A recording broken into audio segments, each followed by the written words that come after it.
When Tinubu started with this PEM ticket, he thought that it would sell in the north. But as time went on, the people were more analytical in their mind, and they discovered that, look, let's go to the bigger picture and forget about states and local government. Are we prepared to have a president that will say something now in the next 3 minutes he can't remember? Somebody will have to fill up the space. Are we going to have a president that will show up in a meeting now and you won't see him after 3 weeks? We've seen the movie before. Are we going to have a president who has not been able to answer the question relating to drug-related cases that people have leveled allegation against him? Above all else, are we prepared at this time for a president that does not have in his heart the capacity to unite Nigeria? What singular thing has Tinubu done that suggests unity? This was somebody who said, I never believe in Nigeria.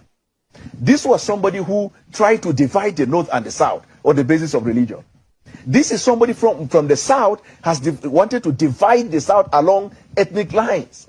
Now, he does not have the capacity or the temperament of one who will unite Nigeria. We're even talking about unity. Now, let's talk about economy. This is somebody who he will try to replicate what he did in Lagos, in Abuja. Now, what did he do in Lagos?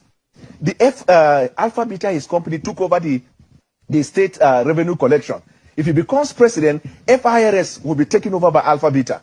Now, reflect other things. When they say his wife supplied diesel, translate it to the national. When they say his son managed billboard, translate it to the national. It becomes a dynasty rather than a democratic government where everybody will have a feel of Nigeria.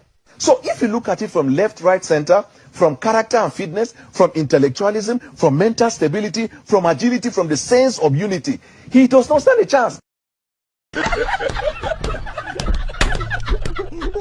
And as I keep saying, Tinubu is the modern day Afonja in Yoruba land. And he will destroy, because for his sake, the Yoruba race will be in a very serious mess unless they abandon that idiot now. I call him an idiot with every reason in the world. A fool, a certificate forging criminal, a drug pusher in Chicago. Go and do your research on Tinubu. A drug pusher.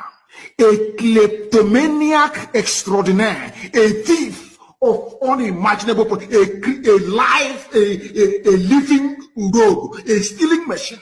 All of you were there during election. Bank bullion van that used to carry money went to his house. All of that, Jagaban must go. A thief. He's also a murderer. He was instrumental in the slaughter of young Nigerian youths at your so-called Lekki toll gate. Have you all forgotten? Black people, have you all forgotten?